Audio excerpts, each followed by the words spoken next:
I feel like games are becoming so tough for me. As an old chap, an old fart. And it's the toughest thing is not even the difficulty level, but it's even just being simply able to play all the games that are getting released this month and April. Look at Klaus sliding like that, so beautiful. He's like literally flying like what? This month and April are gonna be freaking crazy because we're gonna get, well, FF7 Remake. But before that, we got Resident Evil 3 Remake, just something like 7 days before. Then we also get Animal Crossing, which is interesting and funny. I'll probably play that. Then we got Ori and the Blind Forest 2, and I still have to play the first one. You know, there's so many things we're gonna get. And I'm currently playing games that were released a year ago, like Fire Emblem Three Houses, and I still haven't finished that one. It's like, how do you even keep track of all of those things? I remember when I was little, I didn't have the money to buy all these games at all, so I didn't have the problem. It was like, the few games I have, mostly Final Fantasy games, I'm gonna play 100%. I'm gonna buy the strategy guides if I can, and just finish the shit out of the game, like 100%. And it was awesome. But yeah, now it's like, I have the money to do that because I'm an adult and I work, and I have salary. But the time to play all these things is nowhere to be found. So how do I cope with the amount of games that are getting released? I actually have rules. I usually have rules for many things in life. And I try to follow them. Sometimes I fail though. It's not like perfect. But I believe the issue of adults when it comes to games is called FOMO, which is the acronym for fear of missing out. That's actually an issue we have for many different things. Like, okay, I'm gonna all go out with my friends. I don't really want to go out tonight, but who knows when I'm gonna miss if I don't go out. That's FOMO. And that's not a good, a good mindset to have to go out. You will not enjoy yourself if you do that. Just like you will probably not enjoy yourself if you just play games as soon as they get released because everyone else is playing and you feel like if you don't play them straight away, you're gonna miss something. Or play games in general. Like, there are so many games that I haven't played myself. For some reason, like the Uncharted saga, never played it. I know it's great. I've been told so. However, I've been dedicating my attention to other games. Final Fantasy XIV has taken so much of my time. I think 2,000 hours or something since 2013. I don't regret a single one. It's been a freaking great experience. To become invested in games to that level, like you really need to give them time, and otherwise you won't enjoy them. If you speedrun everything, I think like you will probably look at them, like enjoy all the stories, but you will not enjoy. Like, you will look all the stories, you will internalize all the stories. When you enjoy them, will you give yourself the time to speculate on all the different theories, and will you give yourself time to explore the game and do all those amazing things that make you so freaking attached to it?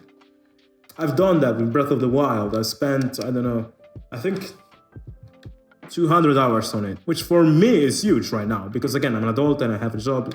My job is my passion, actually, and it takes a lot of my time because of that, because I cannot stop thinking about it. So games are a nice hobby, but my job is really keeping me busy.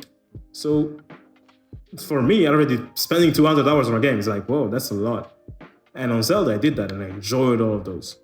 Could I have played something else in those 200 hours? Yeah, I could have played Death Stranding, maybe. But I'm not in a rush. So my rule for playing games, what is it? First, don't be in a rush because of this. You're gonna ruin your experience if you are. Second is, I don't play hardcore anymore. And this is sort of like a paradox also. To the first point, like, of course I want to play as many games as possible and enjoy as many games as possible. That means that if I really want to play as many as I can while enjoying them, I need to limit the amount of things I do. And for games that I love to death, like Zelda, Breath of the Wild, I am going to do this. I'm going to play hardcore maybe. But most games, those games where you have, get platinum by doing something freaking absurd or whatever, I don't do that. I don't necessarily do that because I feel like that's, unless I'm really enjoying the game, if I'm doing it just for the trophy, that's a bit of a humble brag, and I don't need that. Unless I'm really loving the game, I don't need that. So I'm not obsessed with doing things hardcore, with challenges, and what have you. that will make me look cool on the internet like I'm this very good gamer, I don't care about that. I lost my competitive edge because of this. Like games like Fortnite, Overwatch and stuff, I enjoy them with my friends, but I don't really play them as much. So that's another rule. Like, don't do hardcore stuff just because you want to look cool, which, I don't know. For me, it never looked cool to do hardcore stuff, unless we're talking about defeating Sephiroth in Kingdom Hearts 1, which I still haven't done. Whoever did that to me is a god. I'm just a human, and I tried. There's no way. And the last rule that I have for completing them, personally, I have a hard time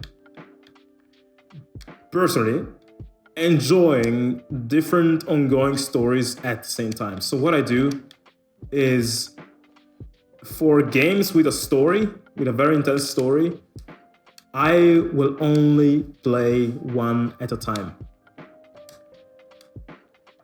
Only one. So if I'm playing, now I'm playing Fire Emblem Three Houses, and that's the only thing that I'm playing with a story. Sometimes I go as absurdly as only playing / watching stuff. So, for example, actually, Three Houses is the game I'm playing on my Switch. However, I haven't used my Switch ever since I started watching Altered Carbon Season 2 on Netflix. I want to have my leisure time completely given to Altered Carbon Season 2 for when it comes to stuff that has a story and important narrative that I need to follow. And I will do that until either I finish Altered Carbon Season 2 and then I switch to something else, or if I want to switch to something else before I'm done with it, I will stop at a moment that is very peculiar enough for me to remember exactly what happened before. So in Fire Emblem Three Houses, I stopped right at the time skip. You know, when you have a plot twist like that, you're like, okay, I stop now. When I'm gonna resume, I'm gonna remember exactly what happened, because there's no way I'm forgetting this. All the path is still gonna be there. And thus, it's a very beautiful way to, like, you know, it's sort of like a relay race between stories. That's what I do. I don't understand how people can watch multiple things at the same time, but maybe I'm just a person who just has too many things going on and I cannot really give my attention to multiple stories beyond my life at the same time. So yeah, those are my rules. And now in saying this, I feel like if my 16-year-old self watched this video and knew that person that he was watching was gonna become him, like he was gonna become that person, he would facepalm himself in the head so fucking hard, because I feel like a very old fart by saying, hey, I only play one story thing at a time because I cannot keep up with the stories. It feels so bad, but really, guys, like, I don't care. I just want to enjoy these things as much as I can possibly do, while also working at my craft and my passion. And